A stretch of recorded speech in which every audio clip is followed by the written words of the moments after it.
बिस्मिल्लाहिर्रहमानिर्रहीम। अस्सलाम वालेकुम।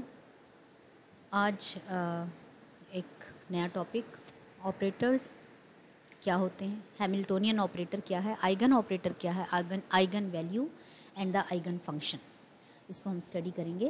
Then so let's start. Sorry.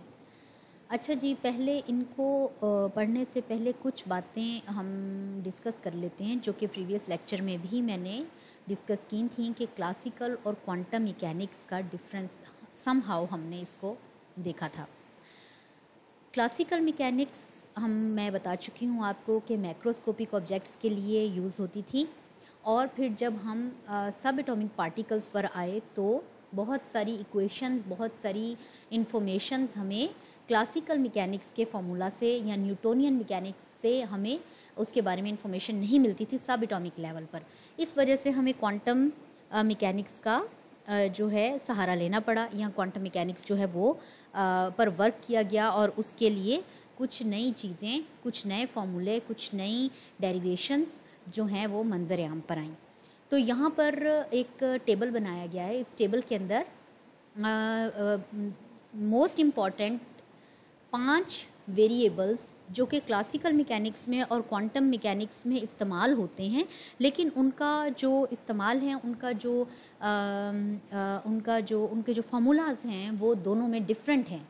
ठीक है, जैसे कि फॉर एग्जांपल हम बात करते हैं कि पोजीशन है, तो ये वेरिएबल्स मैंने लिखे हैं इस साइड पे। वेरिएबल्स कौन कौन से हैं जी? पोजीशन है, मोमेंटम है, काइनेटिक एनर्जी है, पोटेंशियल एनर्जी है एंड टोटल एनर्जी है।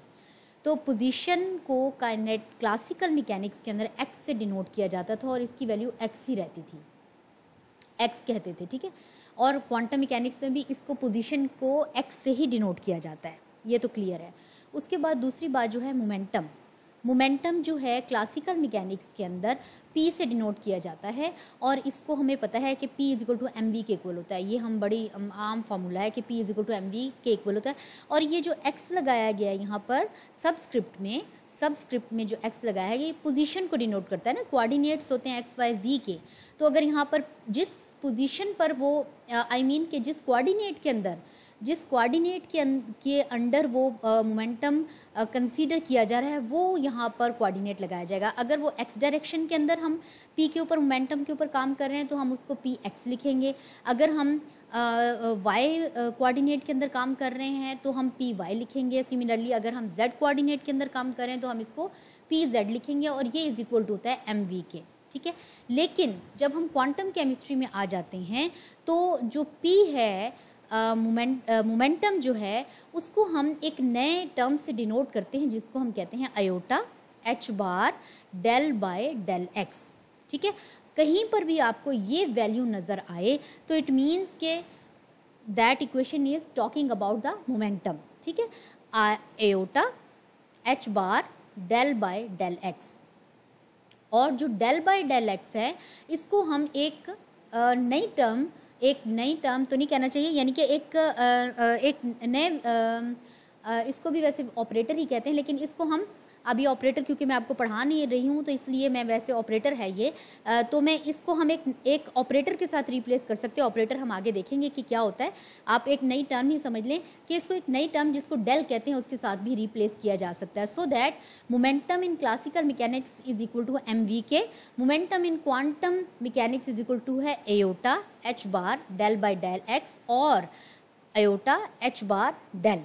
ठीक है, तो आयोटा जो है ये इमेजिनरी नंबर होता है, h बार जो है ये h बार की भी एक वैल्यू होती है। h बार जो होता है वो h/2π के इक्वल होता है, और यहाँ पर ये लिखा गया है h/2π के इक्वल होता है, और h जो है प्लैंक्स कांस्टेंट है, and 2π you know the constant है। ठीक है, तो इस तरह से लिखा जा सके, या इसको फिर और आयोटा यानी h बार की वैल्यू भी लगा दीजिए, h/2π डेल के इक्वल लिखा जाए तो भी वो मोमेंटम है। ठीक है, तो मोमेंटम को आपने याद रखना कि इसकी कितनी किस्मों में क्वांटम मैकेनिक्स में इसको लिखा जा सकता है। पहली किस्म इस तरह लिखा जा सकता है, इस तरह लिखा जा सकता है, या h बार की वैल्यू h/2π पुट करके तो भी उसको लिखा जा सकता है।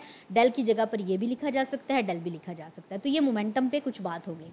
फिर है kinetic energy in classical mechanics. Kinetic energy जो है क्लासिकल मैकेनिक्स के अंदर you know very well 1/2 mv², हमें बड़े आराम से पता है, यानी कि हम बचपन से पढ़ते हैं kinetic energy is equal to है 1/2 mv² के। लेकिन क्वांटम और इसको इसी के अंदर क्लासिकल मैकेनिक्स के अंदर थोड़ा सा हम इसको मॉडिफाई भी कर लेते हैं, यानी ये मैं पहली वाली आपको लेक्चर्स के अंदर भी बता चुकी हूँ कि अगर मैं इसको m से मल्टीप्लाई कर दूँ और m से ही डिवाइड कर दूँ, क्योंकि मैं p तक पहुँचना मोमेंटम का टर्म इस इक्वेशन के अंदर मॉडिफाई करना चाहती हूँ, तो मैं इसको m से मल्टीप्लाई कर दूँ, m से ही डिवाइड कर दूँ, तो ये बन जाएगा 1/2 m² v² divided by m। और ये दोनों मैंने क्यों किया, यहाँ पर मैं m लेके आना चाहती थी, यानी इस m तो था मेरे पास, यानी कि इन दोनों को इक्वलाइज करना चाहती थी ताकि मैं मोमेंटम का जो है टर्म यूज़ कर सकूँ। सो दैट m² v² मैंने p² के साथ रिप्लेस किया और डिवाइडेड बाय 2m। ये मेरे पास काइनेटिक एनर्जी क्लासिकल मैकेनिक्स में है। क्लासिकल मैकेनिक्स में 1/2 mv² के इक्वल होता है, जो कि 1/2 m² v² divided by m के इक्वल हो सकता है, और जो कि इक्वल हो सकता है p² बाय 2m के, ठीक है। लेकिन when we talk about in the quantum mechanics, तो क्वांटम मैकेनिक्स के अंदर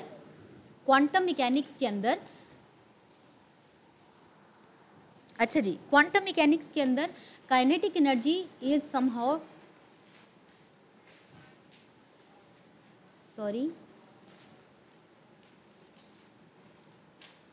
हाँ जी, क्वांटम मैकेनिक्स के अंदर जो काइनेटिक एनर्जी है वो डिफरेंट होगी। क्वांटम मैकेनिक्स के अंदर काइनेटिक एनर्जी हम यहाँ से जो है इनिशिएट करते हैं कि p² बाय 2m से इनिशिएशन होती है क्वांटम मैकेनिक्स के अंदर काइनेटिक एनर्जी की, और ये इक्वल होता है, आपको पता है कि p क्वांटम मैकेनिक्स में किसके इक्वल आ जाता है, iota h bar del by del square का स्क्वायर इसकी वजह से, और डिवाइडेड बाय 2m के।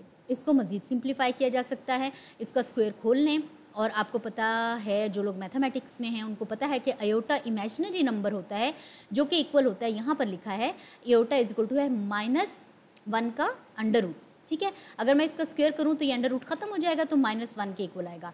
तो अयोटा को -1 h bar square del square by del x square के इक्वल आता है, ठीक है। अच्छा जी, अब यहाँ पर h बार स्क्वायर जो है उसको भी मज़ीद सिंप्लीफाई किया जा सकता है। यू नो वेरी वेल कि h बार जो है वो h/2π के इक्वल होता है, और यहाँ पर क्योंकि स्क्वायर है सो दैट मैं इसको रिप्लेस कर सकती हूँ h² बाय 4π² के इक्वल कर सकती हूँ, ठीक है ना। सो दैट इसको मैं मज़ीद सिंप्लीफाई करके, और मैंने आपको बताया था यहाँ पर हमने जब मोमेंटम का क्वांटम मैकेनिक्स के अंदर मोमेंटम की वैल्यू देखी थी, मोमेंटम की जो इक्वेशन देखी थी उसके अंदर हमने डेल बाय डेल एक्स को डेल के साथ रिप्लेस किया था, है ना। तो यहाँ पर del square by del x square है, तो इट मीन्स कि ये डेल स्क्वायर हो सकता है, तो ये डेल स्क्वायर आ गया, और h बार -1 आ गया, इसकी वजह से अयोटा की वजह से h bar square divide by 2m। यहाँ तक क्लियर हो गया। और मैंने कहा कि h बार को भी मज़ीद सिंप्लीफाई किया जा सकता है h² डिवाइडेड बाय 4π² के, और 4π² जब 2 के साथ मल्टीप्लाई होगा तो ये 8π² m के इक्वल आ जाएगा, और is equal to del square के, ठीक है।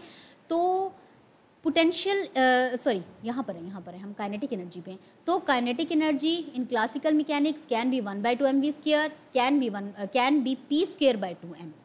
इन quantum mechanics it can be p² by, यहाँ से स्टार्ट करेंगे, p² बाय m, और p² की वैल्यू पुट करके, और it can be modified until -x² 8π² m del square. कहीं पर भी काइनेटिक एनर्जी का वर्ड यूज़ किया गया है और आपको कोई न्यूमेरिकल दिया गया है, तो आपने उस न्यूमेरिकल के अंदर मौजूद इंफॉर्मेशन को लेते हुए अपना जो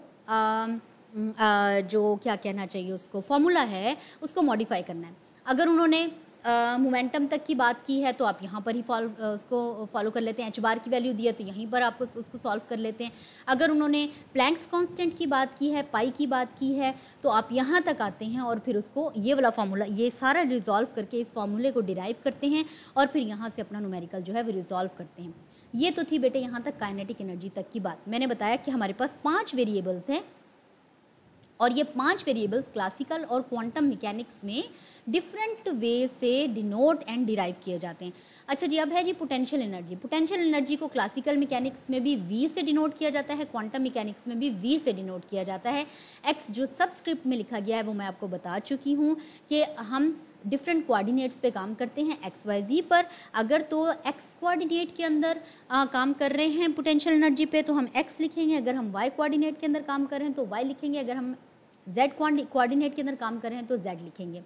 अब आखिरी हमारे पास जो वेरिएबल है वो है total energy, and total energy all of us knows that total energy is equal to होता है kinetic energy plus potential energy के।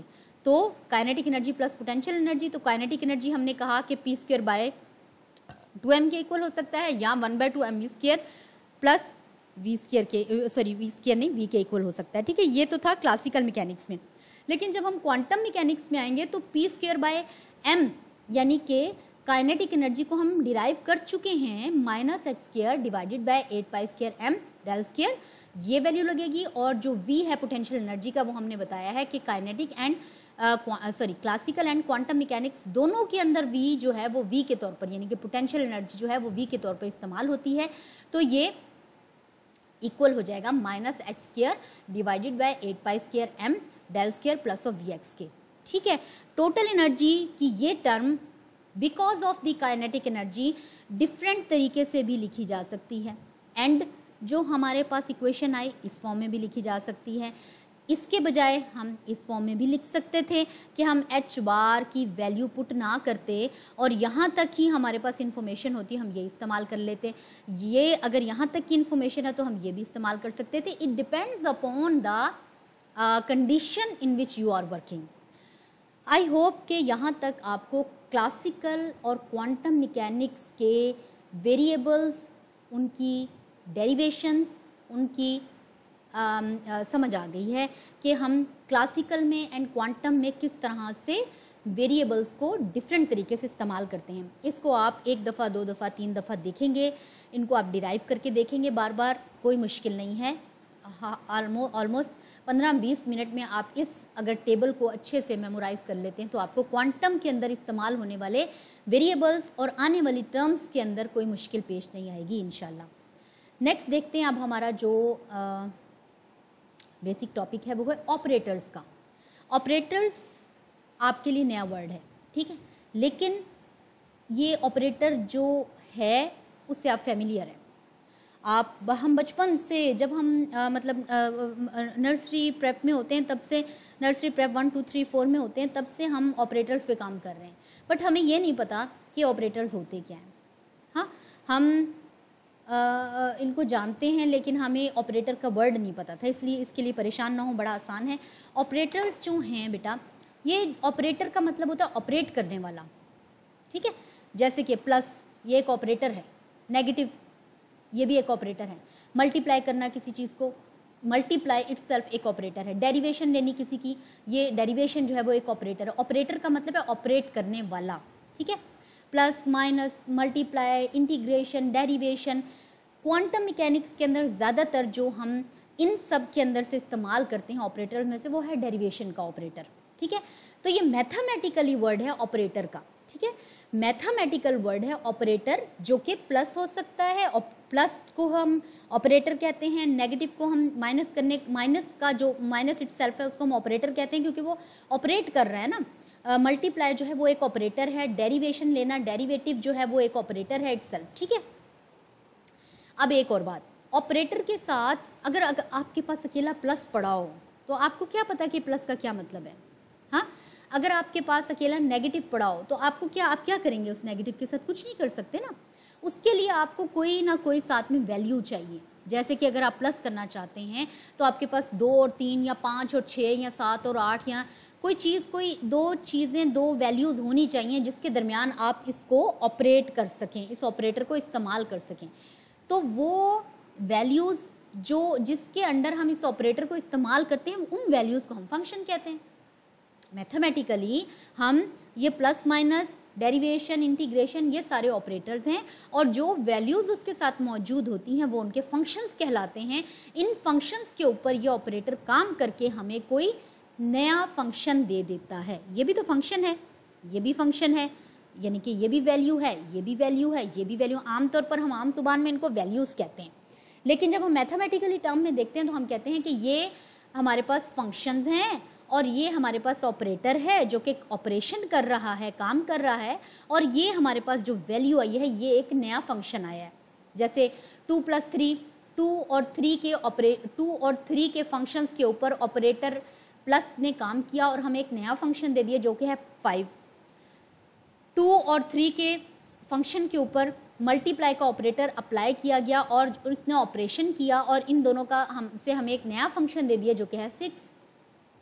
ठीक है, तो ये मेरा ख्याल है कि क्लियर है कि ऑपरेटर क्या होता है और फंक्शन क्या होता है। ये बड़ा मतलब सिंप्लीफाइड लिखा हुआ है। अच्छा जी, तो ऑपरेटर को जब हम इन क्वांटम मैकेनिक्स अगर हम देखेंगे तो ऑपरेटर जो है उसके ऊपर एक कैप लगी होगी, जैसे कि एक्स का ऑपरेटर। एक्स आपको मैं बता चुकी हूँ कि एक्स जो होता है वो क्या होता है, पोजीशन होती है। एक्स के ऊपर अगर इस तरह से कैप लगी होती है इसका मतलब है कि एक्स का ऑपरेटर। ठीक है, अच्छा अब मैंने पहले आपको 5 वेरिएबल्स पिछली स्लाइड के अंदर बताए हैं, position, momentum, kinetic energy, potential energy, total energy. Quantum mechanics के अंदर और क्लासिकल मैकेनिक्स के अंदर इनको कहाँ कैसे डिराइव किया जाता है, क्या क्या टर्म्स इस्तेमाल होती हैं। अब हम इन 5 वेरिएबल्स का ऑपरेटर देखेंगे। ठीक है, समझ आ गई ना। यहाँ पर x था, सिंपल है, मैंने इसके ऊपर ऑपरेटर नहीं पुट किया, ये मैंने सिर्फ बताया कि इसको डिनोट कैसे करते हैं। यहाँ मैंने कहा कि x का ऑपरेटर, तो x का जो ऑपरेटर है अगर कहीं पर भी x का ऑपरेटर लगा हो, जैसे आपके पास ऐसे कोई वैल्यू लिखी हुई है और लिखा हुआ है कि साई, इसको आप, ये अभी मुझे पता है आपको वेव फंक्शन है, लेकिन आप इसको एक जनरल एक आपने इसको फंक्शन लेना है ना। हमने कहा था कि 2 वैल्यूज़ के दरमियान में ऑपरेटर लगा होता है, तो x का ऑपरेटर और साथ में जो है 2 फंक्शन लगे हुए हैं या एक फंक्शन लगा हुआ है, तो इसका मतलब क्या होगा, कहीं पर भी x का ऑपरेटर लगा हो तो इसका सिंपली मतलब है मल्टीप्लिकेशन। x का ऑपरेटर, पोजीशन का ऑपरेटर अगर लगा हो तो उसका मतलब है कि इन दोनों के दरमियान मल्टीप्लिकेशन है। क्यों? क्योंकि यहाँ हमने देखा था कि इसकी कोई इक्वेशन नहीं है। यहाँ पर हमने देखा कि x का मतलब x ही है, क्वांटम में भी x का मतलब x ही है, इसके साथ कोई इक्वेशन नहीं है। तो जब हम इसके ऑपरेटर की बात करते हैं तो इस सिंपली मतलब है इसका मैथमेटिकली कि x जो है वो मल्टीप्लाई हो रहा है साई के साथ। ठीक है, तो पोजीशन जो है वो सबसे आसान ऑपरेटर है। पोजीशन जहाँ पर भी x बार लिखा होगा, x कैप लगी होगी किसी भी फंक्शन के साथ, उसका मतलब है कि इन दोनों का आपस में मल्टीप्लिकेशन होगा। साई की कोई वैल्यू दी गई होगी, पोजीशन की कोई वैल्यू दी गई होगी, तो उनका आपस का मल्टीप्लिकेशन है। दूसरा ऑपरेटर जो हमारे पास है वो है मोमेंटम का। ठीक है, मोमेंटम को अब मैं पहली वाली स्लाइड दिखाती हूँ। मोमेंटम को हमने कहा था कि px से डिनोट करते हैं क्लासिकल मैकेनिक्स के अंदर, है ना, और px जो क्लासिकल के अंदर होता है mv के इक्वल होता है, लेकिन px इन क्वांटम मैकेनिक्स जो होता है वो आयोटा h बार डेल के इक्वल हो सकता है, iota h bar del by del x के इक्वल हो सकता है। अब मोमेंटम का ऑपरेटर लिखा हुआ है, यानी मोमेंटम लिखा हुआ है px इन क्वांटम मैकेनिक्स और उसके ऊपर ऑपरेटर का ये कैप डाला हुआ है, तो इसका मतलब क्या है, सिंपल माइनस आयोटा h बार डी बाय डी एक्स। ठीक है, जहाँ पर भी ये ऑपरेटर आ जाएगा, जहाँ पर भी ये px की वैल्यू लिखी होगी ऑपरेटर की, उसके आगे आपने उसको रिप्लेस करके हम इसके साथ डिनोट कर सकते हैं। अब मैं आपको इसको बताती हूँ कैसे करते हैं। अच्छा, अब ये मैं पहले भी बता चुकी हूँ आपको, आयोटा किसके इक्वल होता है, इमेजिनरी नंबर होता है, -1 के इक्वल होता है। यहाँ पर मैंने कहा कि जो d बाय डी एक्स है, d बाय डी एक्स ये क्या चीज़ है मेरे पास, operator. d by D X क्या चीज़ है, ऑपरेटर। कैसे, यहाँ मैंने आपको बताया था कि 2 वैल्यूज़ या एक भी वैल्यू उसके ऊपर जो उसके साथ जो ऑपरेटर प्लस माइनस नेगेटिव या प्लस माइनस मल्टीप्लाई या फिर डेरिवेशन या इंटीग्रेशन है वो ऑपरेटर है। तो यहाँ पर हमने कहा कि iota h bar d by D x, तो ये जो d बाई डी एक्स है ये ऑपरेटर है, यहाँ मैं अपना फंक्शन लगाऊंगी। ठीक है, अच्छा अब इसको मैंने कहा कि मेरे पास ऐसे वैल्यू लिखी हुई है, फंक्शन क्या होगा मेरे पास, फंक्शन क्या होगा एक्स स्क्वायर, तो d by D x derivation of x square. ठीक है, अगर मेरे पास लिखा हुआ है यानी कि अब इसको भूलें आप, अब ये देखें कि आपके पास लिखा psi p del x iota, इसका क्या मतलब होगा, इसका मतलब ये होगा कि इसकी जगह पर आपने ये वाला पूरा जो है टर्म लिख देना है और इस टर्म के अंदर ये जो है ये आपका ऑपरेटर है और ये ऑपरेटर इस फंक्शन के ऊपर काम कर रहा है। ठीक है, क्लियर है ना, कोई मुश्किल नहीं है। क्या आपके पास कोई भी इस तरह से वैल्यू लिखे, इसकी जगह कुछ और भी हो सकता था, साई की जगह कुछ और भी हो सकता है, एच भी आ सकता था, एच भी आ सकता था, साई आ सकता है, एच आ सकता है, कोई भी फंक्शन लिखा हुआ है और दरमियान में ऑपरेटर एक्स का लिखा हुआ है, तो एक्स की जगह पे आपने ये वैल्यू पुट करने के साथ ये एक्चुअली आपका ऑपरेटर है डेल बाय डेल एक्स जो कि फंक्शन साई के ऊपर काम कर रहा है। ठीक है, इसको मज़ीद सिंप्लीफाई कर सकते हैं, जैसे कि प्रीवियस उसके अंदर मैंने आपको बताया है कि h की वैल्यू भी पुट की जा सकती है, h/2 पाई के। दिखा देती हूँ मैं दोबारा ताकि क्लियर हो जाए। ये मोमेंटम के ऑपरेटर पे काम कर रहे हैं ना, तो h बार जो है हम उसको जो है h/2 पाई के साथ भी रिप्लेस कर सकते हैं। और इसको फिर ये जब यहाँ पर ऐसे वैल्यू आ जाएगी, इसके बाद फिर उसकी अभी यहाँ तक ही आपने समझना है, ठीक है। फिर हम इसको आगे लेके चलते हैं कि हमें इस इक्वेशन को कैसे रिजॉल्व करना है। इतनी मुश्किल में ना जाए, सिर्फ आप अब सिर्फ ऑपरेटर्स और इन क्वांटम मैकेनिक्स समझ लें, ठीक है। फिर आ जाता है हमारे पास टोटल मोमेंटम। टोटल मोमेंटम का मतलब होता है कि पी कैप आ जाएगा। टोटल मोमेंटम इसी मोमेंटम का ही पार्ट है। यहाँ पर हमने पी एक्स अकेला लिखा था, यहाँ हम क्या करेंगे, मैंने आपको बताया कि टोटल मोमेंटम तीनों कोऑर्डिनेट्स के अंदर इस्तेमाल हो रहे हैं। तो p cap x, p cap z y plus p cap z, तो इनकी जगह पर d/dx लिखा था, तो वही वैल्यू इस्तेमाल होगी, लेकिन d/dy आ जाएगा प्लस ऑफ d/dz आ जाएगा, कोई मुश्किल नहीं है। फिर हमारे पास आ जाता है काइनेटिक एनर्जी का ऑपरेटर, क्योंकि उसके ऊपर कैप है। काइनेटिक एनर्जी हमने बताया आपको कि क्वांटम मैकेनिक्स में काइनेटिक एनर्जी कहाँ से स्टार्ट होती है, इस फॉर्मूले से p²/2m से, और इसके बाद इसको हम आगे लेके चलते हैं तो ये यहाँ तक जाती है। बीच में से भी कोई इक्वेशन इस्तेमाल की जा सकती है। तो इसका अगर ऑपरेटर देखें तो काइनेटिक एनर्जी कहाँ से हम शुरू करते हैं, काइनेटिक एनर्जी इटसेल्फ p²/2m से शुरू करते हैं। ये उसी तरीके मैंने ये कैसे निकाला है, यहाँ मैं आपको इसको एक्सप्लेन कर चुकी हूँ यहाँ पर ना, तो वही चीज़ मैंने यहाँ पर दोबारा लिख के p²/2m सिर्फ बताया है कि ये काइनेटिक एनर्जी को हम p²/2m इन क्वांटम मैकेनिक्स इस इक्वेशन से शुरू करते हैं। क्लासिकल में ये इस फॉर्म में होती है और फिर हम यहाँ तक पहुँच जाते हैं क्लासिकल में ही, लेकिन जब क्वांटम मैकेनिक्स में आते हैं तो हम यहाँ से इक्वेशन का इस्तेमाल शुरू करते हैं, यहाँ से क्लासिकल, ये क्लासिकल का पार्ट है, यहाँ पर आकर हम इसको क्वांटम मैकेनिक्स का पार्ट लेते हैं। अच्छा जी, ये मैं आपको बता चुकी। अब मैंने आपको कहा कि P की जगह आपने वैल्यू लगा देनी है, ऑपरेटर पे काम करना है, P की जगह आपने वैल्यू लगा देनी है। Px की वैल्यू पता है ना, ये देखो ना, Px की वैल्यू लगा देनी है हमने, तो माइनस अयोटा h बार d/dx /2m और इसका स्क्वायर। अब इसको सिंप्लीफाई करेंगे, ये आपका ऑपरेटर है, इसको सिंप्लीफाई करेंगे, यहाँ पर आपका फंक्शन लग सकता है।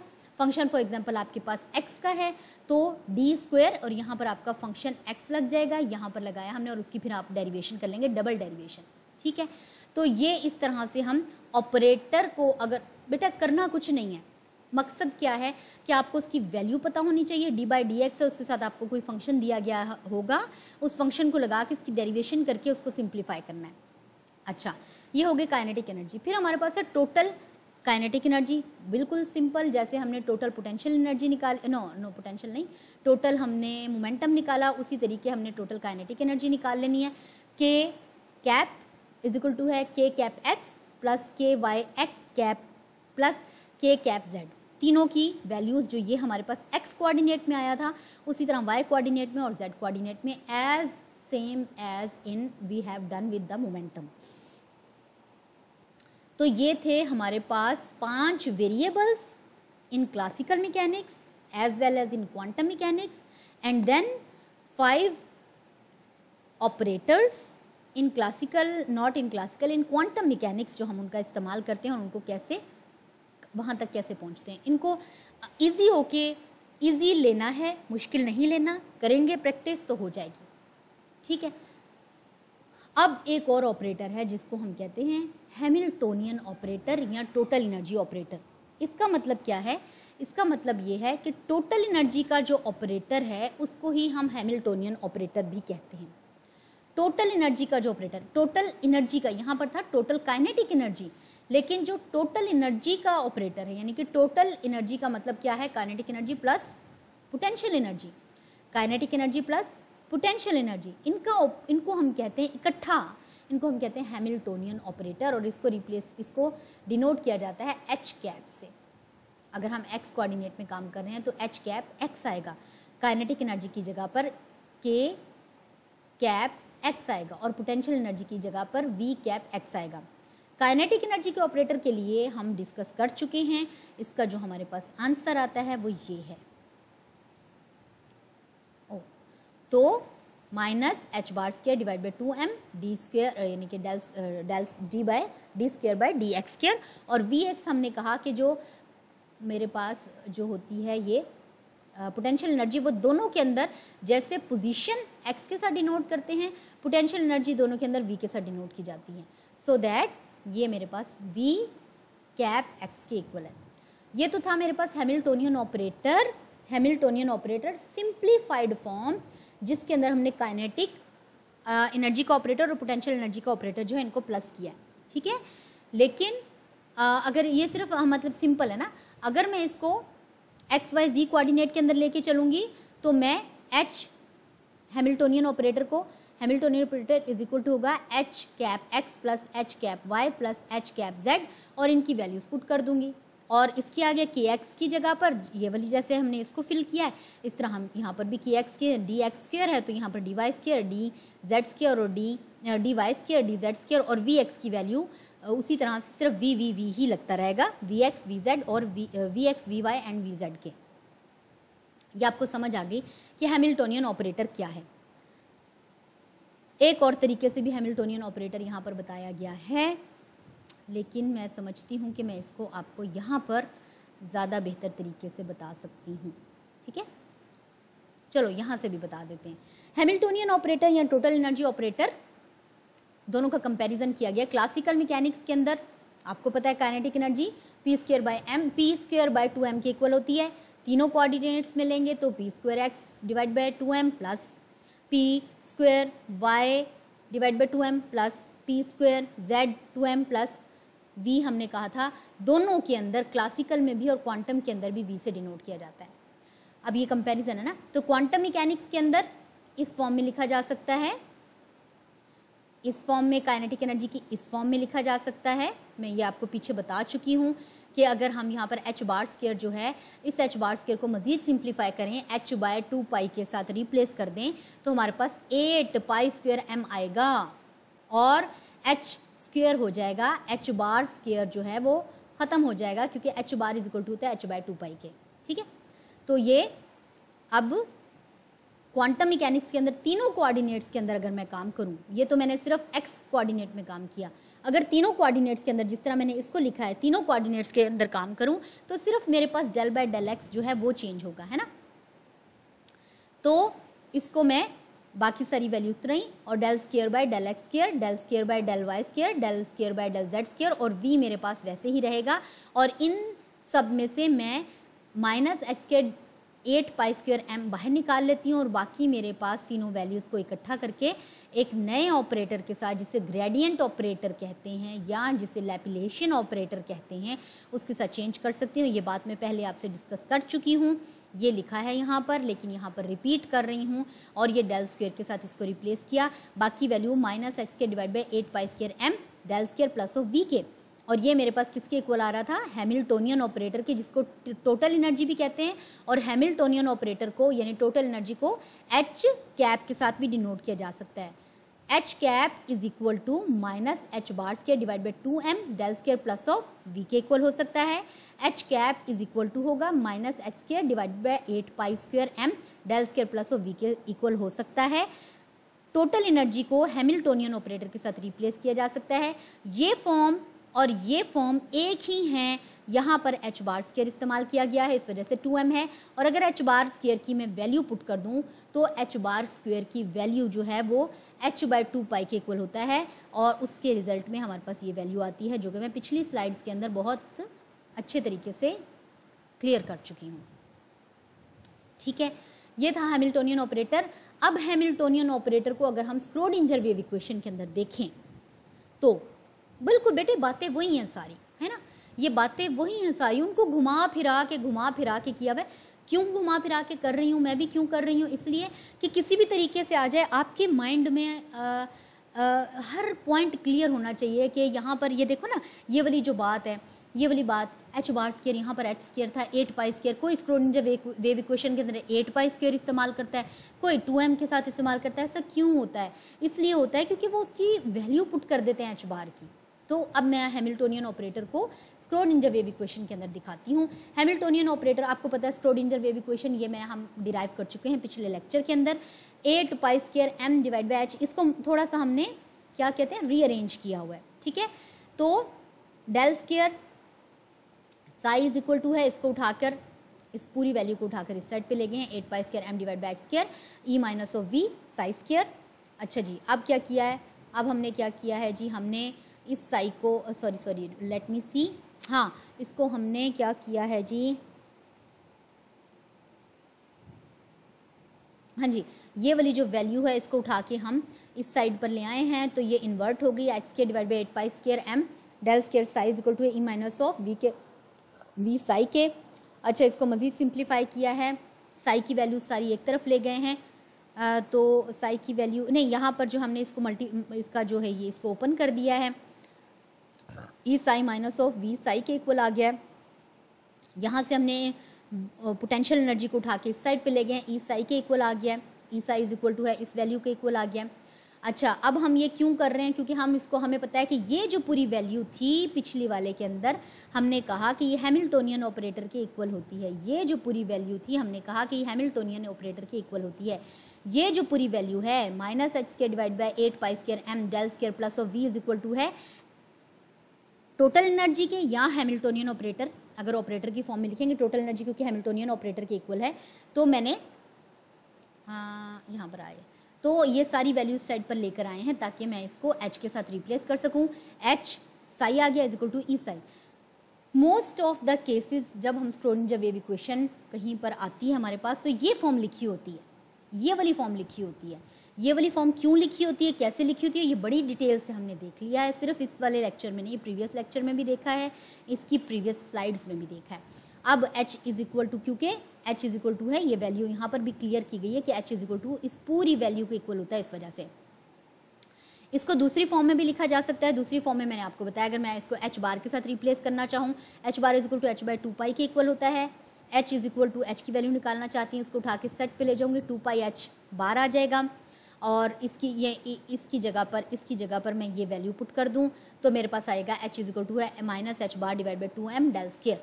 और डेल स्क्वायर आपको मैं पहले एक्सप्लेन कर चुकी हूँ कि डेल स्क्वायर लैपिलेशन ऑपरेटर कहलाता है, जो कि तीनों कोऑर्डिनेट्स के del square by del x square plus of del square by del y square plus of del square by del z square के इक्वल होता है।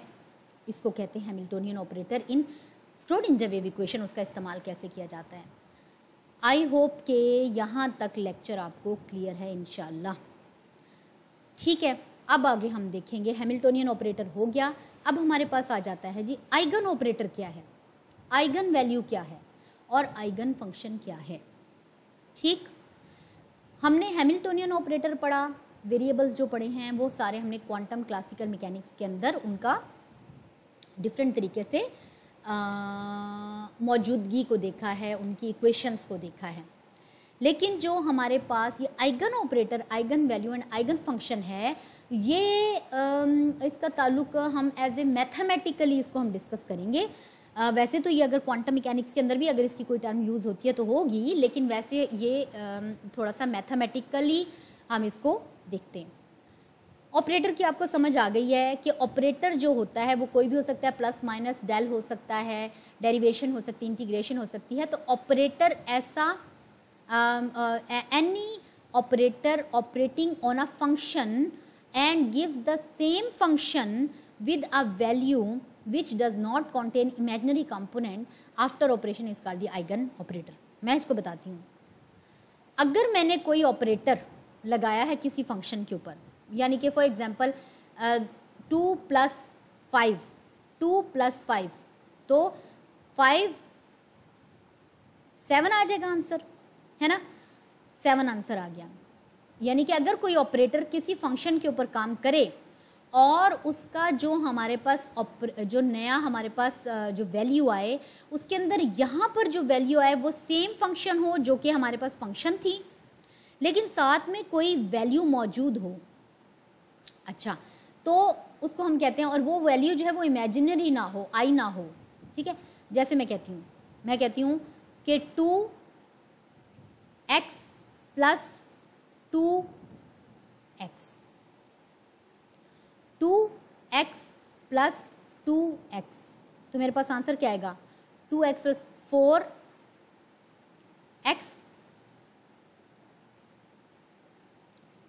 4x² आएगी ना, या x आएगी, अच्छा ये इक्वेशन शायद ये मैं यहाँ पर पुट ना कर सकूँ, आगे वाली वैल्यू देखते हैं। चलो यहाँ से देखते हैं। मेरे पास यहाँ से समझाती हूँ। मेरे पास एक ऑपरेटर है डेल बाय डेल एक्स, ये तो पता है आपको, plus minus multiply, D by D x, derivation, integration कोई भी हो सकती है। और मेरे पास जो फंक्शन है वो x की 4 है। अब मैंने D by D x operator लगाया फंक्शन x4 के ऊपर, D by D x derivation लगाई है जिसको मैंने कहा ये ऑपरेटर है किसके ऊपर, x4 के ऊपर, और ये मेरा फंक्शन है। तो इसको जब मैं रिजॉल्व करती हूँ तो मेरे पास आंसर आता है 4x3। इसकी जब डेरिवेशन लेती हूँ तो जो मेरे पास ऊपर इसकी जो पावर होती है वो फ्रंट पे आ जाती है, और जो डेरिवेशन इसका आएगा वो होता है 4 - 1 के इक्वल, तो वो आ जाएगा 3 के इक्वल। अब 4 वैल्यू आ गई, हमने कहा कि यहाँ पर एक वैल्यू भी आए और यहाँ पर सेम फंक्शन भी आए। तो ये x3 है, ये फंक्शन था x4, ये x3 है, ये फंक्शन था x4।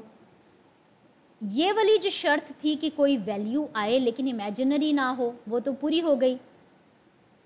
लेकिन ये वाली शर्त जो थी कि जो यहाँ पर जो हमारे पास फंक्शन आए वो सेम हो जो कि यहाँ पर होगा, तो ऐसे ऑपरेटर को आइगन ऑपरेटर, ऐसे फंक्शन को आइगन फंक्शन और ऐसी वैल्यू को आइगन वैल्यू कहेंगे।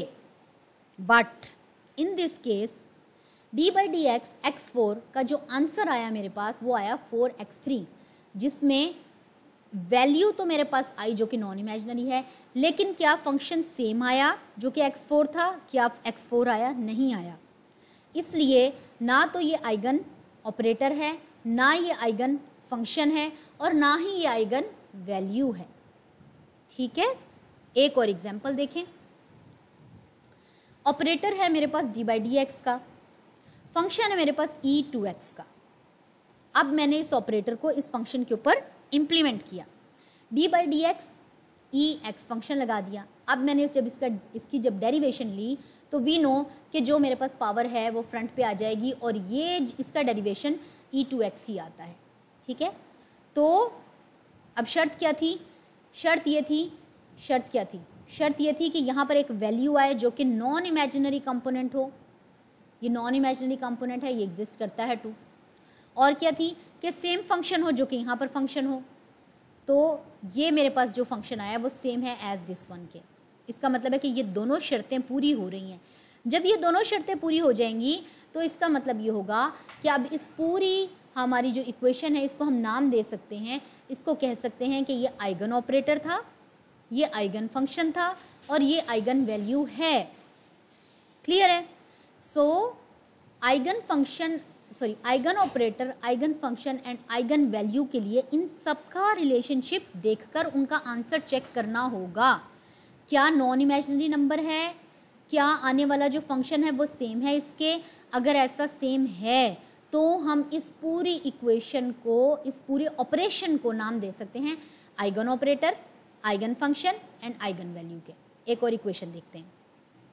एग्जाम्पल, ऑपरेटर है मेरे पास डी बाई डी एक्स का, फंक्शन है मेरे पास e2 आयोटा x का।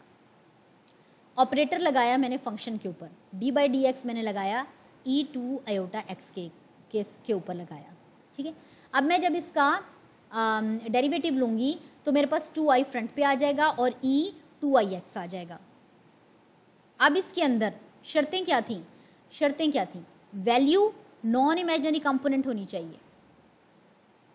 ये वैल्यू नॉन इमेजिनरी कंपोनेंट है, बट इसके साथ अयोटा लगा हुआ है। Iota is an imaginary component, शर्त पूरी नहीं हुई।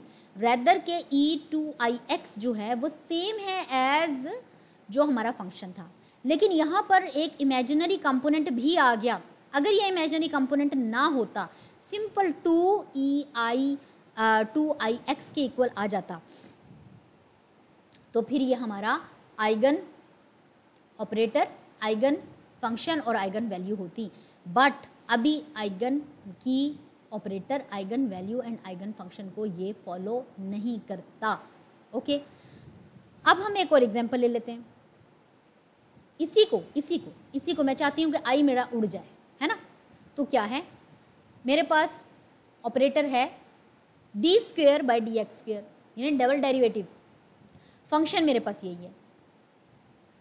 अब मैंने क्या किया, इस ऑपरेटर को इस फंक्शन के ऊपर इम्प्लीमेंट किया, D square by D x square, और ये मेरा फंक्शन आ गया। इस फंक्शन का भी यानी कि इसका मतलब ये कि इस फंक्शन का डबल डेरिवेटिव लेना है।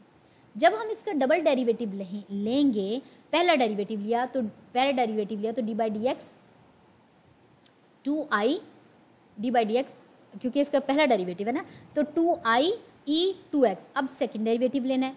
जब हम सेकंड डेरिवेटिव लेंगे तो इसका मतलब ये है कि अब इसके ऊपर डेरिवेशन अप्लाई होगी ना, तो 2i तो वैसे ही फ्रंट पे आ जाएगा, 2i और ये वाला जो 2i है मल्टीप्लाई बाय 2i, और बाकी जो मेरे पास ये वाली जो वैल्यू है वो वैसी की वैसी आ जाएगी। i multiply by i is equal to होता है i multiply by i, iota multiply by iota जो है, आपको पता है कि अयोटा जो है -1 का स्क्वायर के इक्वल होता है। पहले भी ये बता चुके हैं, इसी के अंदर भी बता चुके हैं, इस वाले लेक्चर में भी बता चुके हैं, प्रीवियस स्क्रोडिंगर वेव इक्वेशन के लेक्चर में भी बता चुके हैं। तो जब इसका स्क्वायर हो जाता है तो ये स्क्वायर के साथ ख़त्म हो जाएगा, -1 की वैल्यू आ जाएगी। इसका मतलब है कि मैं i बाई आई के जगह पर -1 पुट कर सकती हूँ मल्टीप्लिकेशन में, तो ये मेरे पास -4 आ जाएगा। और ये e इसके ऊपर यहाँ पर मिस्टेकनली यहाँ से मिस प्रिंट हो गया है, ये वाली वैल्यू पूरी इसी तरह की इस तरह यहाँ पर आएगी, है ना। तो इसका मतलब अब मेरे पास आंसर क्या आ गया, -4e, इसके ऊपर जो मेरे पास है 2ix है, जो कि मुझसे नहीं लिखा गया, मैं यहाँ पर मिस्टेक है, यहाँ पर 2ix यही वाली वैल्यू आएगी, हमने इसको सिंप्लीफाई किया, सिर्फ हमने इसके ऊपर काम किया, ये वाली वैल्यू हमारे पास वैसे ही आएगी 2ix के। तो अब शर्तें क्या थी, नॉन इमेजिनरी नंबर और function as in the equation, जो हमारा पहला फंक्शन था।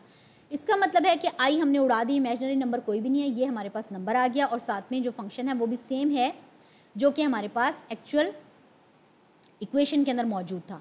सो दैट अब हम इसको लिख सकते हैं, इसने अपनी दोनों शर्तें पूरी की हैं, ये आइगन ऑपरेटर है, ये आइगन फंक्शन है और ये आइगन वैल्यू है। ठीक, आई होप कि ये आइगन ऑपरेटर, आइगन फंक्शन और आइगन वैल्यू आपको क्लियर हो गई है। ये हमारे पास एक सेल्फ प्रैक्टिस के लिए हमने आपको कुछ एग्जांपल्स दी हैं। थोड़े से डेरिवेटिव्स आपको जो मैथ्स से बैकग्राउंड नहीं रखते उनको थोड़े बहुत डेरिवेशन आनी चाहिए, और जो लोग मैथ्स से बैकग्राउंड में हैं वो इसको अच्छे से एक दूसरे से हेल्प करके इसको देख सकते हैं। ये कुछ मैंने आपको डेरिवेशंस दी हैं, ये आपका ऑपरेटर है, ये आपका फंक्शन है, ये आपका ऑपरेटर है, ये आपका फंक्शन है, ये आपका ऑपरेटर है, ये आपका फंक्शन है, ऑपरेटर है, फंक्शन है, operator function, operator function. Similarly सारे इसी तरह से आपने इनमें से बताना है कि कौन कौन से जो हैं वो आइगन वैल्यू और eigen functions and eigen operator को फॉलो करते हैं, कौन कौन से फॉलो नहीं करते, ठीक है। और what are the eigen values of the eigen functions, इसके अंदर आपने आइगन वैल्यूज बतानी है आइगन फंक्शंस की। तो इसका मतलब ये है कि पहले आप इसको रिजॉल्व करेंगे, उसके बाद आप अपनी शर्तें देखेंगे कि दो आपके पास इसके रूल्स हैं, क्या वो रूल्स उसको फॉलो करते हैं। अगर वो रूल्स फॉलो करते हैं तो आइगन वैल्यूज़ में से उनके आइगन फंक्शंस कौन से हैं ये आपने बताना है, बिल्कुल इस तरह जिस तरह से हमने ये रिजॉल्व किया है। आई होप कि आज का लेक्चर समहाउ इंटरेस्टिंग था, कुछ नई चीज़ें सीखी हैं, कुछ कॉम्प्लेक्स चीज़ों को सिंपल करके बताया है। अच्छे से इसको प्रैक्टिस करें, अच्छे से इसको अंडरस्टैंड करें, इंशाल्लाह फिर मुलाकात होगी। Thank you so much.